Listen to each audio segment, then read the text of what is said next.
Hello everyone. जैसे कि आप सबको पता लग ही चुका होगा कि एफएनडो में नया रूल एप्लीकेबल होगा बाय सेबी। ये रूल इसलिए लेके आया गया है कि इन्वेस्टर्स का इंटरेस्ट बचाने के लिए। मतलब अब सारे लोग को लग रहा है कि ऑप्शंस में कुछ कमा नहीं रहे हैं लोग, क्योंकि रिटेलर्स ज़्यादातर 90% लॉस ही करते हैं। तो चलो देखते हैं एक वन बाय वन क्या है वो। तो सीबी टाइटनिंग एफएनडो rules effective phase 20 starting November 20 से लागू होगा। क्या क्या होगा नवंबर 20 में हम कवर करेंगे। Weekly option contract limits to 1 पर एक्सचेंज। मतलब वीकली एक ही एक्सपायरी रह सकता है वो हो सकता है बीएससी और एनएससी क्लब करके एक ही होगा वो। Limit on weekly option contract effective from 20। तो लिमिट, उसमें भी लिमिट लगाने की कोशिश करेंगे ये लोग। वो क्या लिमिट है देखते हैं। Mandate additional margin required of 2% of short option contract on a day of option expiry. इसका मतलब अगर आज एक्सपायरी है, आज आप शॉर्ट कर रहे हो कुछ भी, उस पर 2% ज़्यादा मार्जिन लगेगा। SEBI raises the minimum trading amount of derivative from 5 lakh rupees to 15 lakh. मतलब ये इन लोगों के लिए जो अकाउंट खुलाना चाहते हैं डेरिवेटिव्स में, जो इनिशियली न्यू कमर्स है, उनके लिए 5 से 15 लाख कर दिया गया है अभी। इसका मतलब ये है कि आपके पास मिनिमम 15 लाख होना चाहिए ऑप्शन सेलिंग करने के लिए। तो upfront collection of option premium from buyer.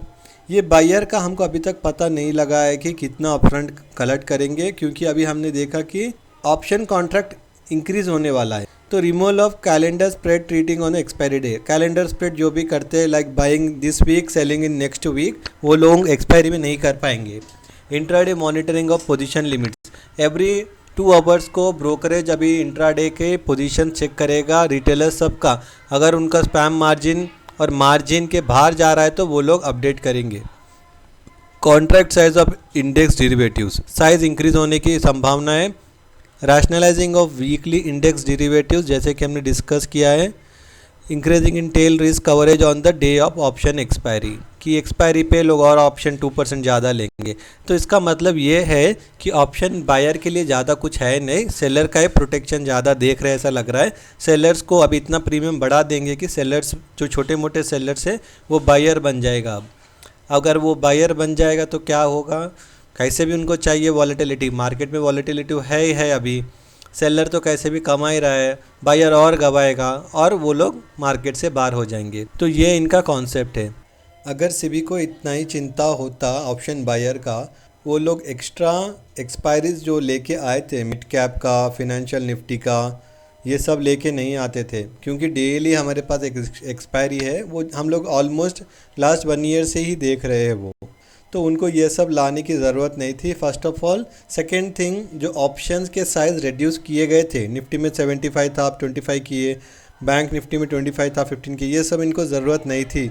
जब इनको पहले से ही मालूम था कि ऐसा होने वाला है, तो ये लोग क्यों इंक्रीज़ कर रहे हैं, अब क्यों रिड्यूस कर रहे हैं, और जब रिड्यूस करके क्यों इंक्रीज़ कर रहे हैं वापस, ये तो शायद सीबी आंसर दे पाएगा।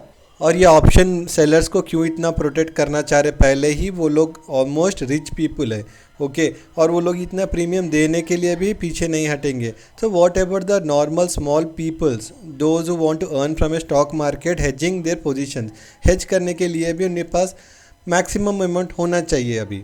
तो हेज कैसे कर पाएंगे वो लोग। So anyhow let's begin the open interest analysis and will see what the big player are planning and क्या होने की उम्मीद है नेक्स्ट डे, देखते हैं। So let's follow the open interest analysis by FII. Future index long इनके पास था 81% और 19% शॉर्ट। आज हो चुका है 79% लॉन्ग एंड 21% शॉर्ट। इसका मतलब लॉन्ग रिड्यूस हुआ है, शॉर्ट इंक्रीज हुआ है 2%। ऑप्शन इंडेक्स कॉल इनके पास था 6.58 lakh of call buying contract. Call buying भी अनवाइंडिंग हुआ है 27,000 कॉन्ट्रैक्ट। तो अब इनके पास है 6,31,000 ऑफ कॉल बाइंग। पुट में इनके पास 5.32 lakh of put buying contract. Put buying increase हुआ है 55,000 कॉन्ट्रैक्ट, तो अभी हो चुका है 5.88 lakh of put buying. Slide option में पॉजिटिव है, फ्यूचर में तो ये लोग अभी भी स्ट्रांगली पॉजिटिव है। कैश मार्केट में ये लोगों ने सेल ऑफ किया है 5,579 करोड़ का। और option buying versus selling 60% call buying, 40% call writing, 58% put buying, 42% put writing. FII तो अभी भी बुलिश ही है। Client are the retailers in future index long इनके पास है 37%, 63% शॉर्ट। आज हो चुका है 38% लॉन्ग, 62% शॉर्ट। लॉन्ग इंक्रीज हुआ है, शॉर्ट रिड्यूस हुआ है 1%। ऑप्शन इंडेक्स कॉल इनके पास था 82,000 of call writing contract. Call writing increase हुआ है 3.60 लाख कॉन्ट्रैक्ट, तो अभी इनके पास है 4.42 lakh of call writing contract. Put में इनके पास था 6.83 lakh of put writing contract. आज क्या हुआ है, पुट राइटिंग इंक्रीज हुआ है 1 लाख कॉन्ट्रैक्ट, तो अभी है इनके पास 7.85 lakh of put writing contract. तो यहाँ पे थोड़ा बहुत हेजिंग करने की कोशिश की है, more on A positive side, और यहाँ पे लोग नेगेटिव है फ्यूचर इंडेक्स में। कैश मार्केट में लोगों ने सेल ऑफ किया 200 crore. Option buying versus selling, they have 49% call buying, 51% call writing, 46% put buying, 54% put writing. Promoters future index long इनके पास है 21% लॉन्ग, 79% शॉर्ट। आज हो चुका है 23% लॉन्ग, 77% शॉर्ट। लॉन्ग इंक्रीज हुआ है, शॉर्ट रिड्यूस हुआ है 2%। ऑप्शन इंडेक्स कॉन्ट्रैक्ट इनके पास है कॉल में 5.78 lakh of call writing contract, ये अनवाइंड हो चुका है कॉल राइटिंग 3.87 लाख कॉन्ट्रैक्ट, तो अब इनके पास है 1.91 lakh of call writing. Put में इनके पास था 32,000 कॉन्ट्रैक्ट ऑफ पुट राइटिंग, अभी मैक्सिमम ये लोग अनवाइंड कर लिए पुट राइटिंग, और fresh put buying contract create किए 13,000 कॉन्ट्रैक्ट। तो ये लोग अभी नेगेटिव है दोनों में भी, एफ एंड ओ में। कैश मार्केट में ये लोगों ने बाई किया है 349 करोड़ का। Option buying versus selling, 48% call buying, 52% call writing, 50% put buying, 50% put writing. तो देखा गया तो अभी मार्केट बहुत अनडिसिसिव है, क्योंकि आप डेटा देख लो, FII सुपर बुलिश है, प्रॉपरेटर उसके अगेंस्ट है, और क्लाइंट भी थोड़ा बहुत सपोर्ट कर रहा है प्रॉपरेटर डेस्क को। तो डेटा के हिसाब से कोई ना कोई एक ही जीतेगा अभी इसी में से, तो देखना है कि कौन जीतने वाला है। Now let's check the change in OI। Nifty का रहेगा एक्सपायरी कल अक्टूबर 3। हमने देखा कि बहुत अच्छा कॉल रेटिंग हो चुका है 25,800 से लेकर 25,600 तक। 26,000 पे पुट राइटर्स अनवाइंड कर चुके हैं पोजीशन, लेकिन फिर भी थोड़ा बहुत पुट राइटिंग देखने मिल रहा है 26,000 पे। तो देखना ये है कि as per the data it is sideways only. Bank Nifty का एक्सपायरी रहेगा 9 अक्टूबर को। हमने देखा कि बहुत अच्छा शॉर्ट स्ट्रैडल 53,000 पे ही है, तो 53,000 से लेकर 53,500 के बीच का ही रेंज निकल के आ रहा है। Now let's check the technical analysis. Before that 1 minute on the global market. Dow ने क्लोजिंग दिया है 173 पॉइंट्स, नैस्डैक ने क्लोजिंग दिया 278 पॉइंट्स। और आज देखना है कि यूएस का मार्केट कैसे रहेगा। और India weeks 11.98, very much comfortable, ऐसा लग रहा है कि कुछ चल ही नहीं रहा है। Let's come to Nifty in 1 day time frame.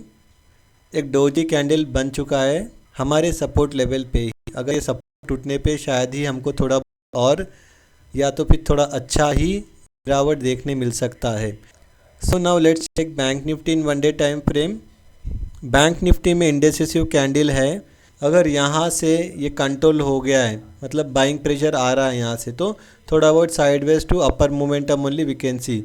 अगर यहाँ पे ये नहीं रुक रहा है तो और डाउनफॉल का उम्मीद है, हम लोग यहाँ से और डाउनफॉल देख सकते हैं।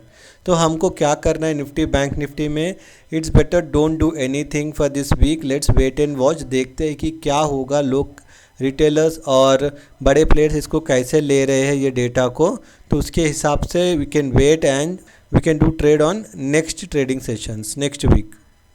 So that's it for today guys, hope you like my analysis, so please do like, share and subscribe to my channel. Thanks for watching, bye.